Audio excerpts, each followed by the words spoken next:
a few speeches to follow. Honorable. When we are trying to liberate, to rejuvenate Udikosa, we need unity. We need to unite than before. But if we fight the way we are fighting, we are killing Udikosa at the start. Steering committee? No, you can shoot the chairperson from the members. Members of the steering committee, please move forward. Madam, procedure. Just procedure. Honorable members, please take your seats. We are using our receipts. So, we are same vote. We are not going to vote.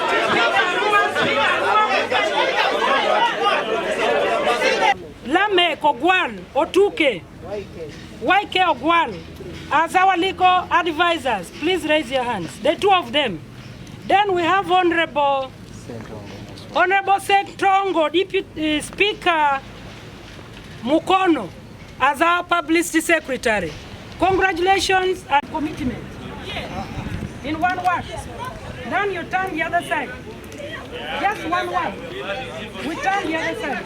Naye oboli awo abantu wabeera okulonda wabeerawo okwekuba enkokola kubanga babadde balina okulonda interim committee awo embeera ne ziva mu nteeko nga buli omu yeeyagaliza kuba buli omu munabyabufuzi. Kati mu kweyagaliza kuno eneeyisa egenze n'ekyukamuko n'etabeera y'abasipiika naye mbagambye nti tubeere nga tweyisa nga basipiika kubanga ffe supremacy of the council mu district yonna gye tuva. Download the app on App Store or Google Play Store now. Vision Digital Experience, the future of media.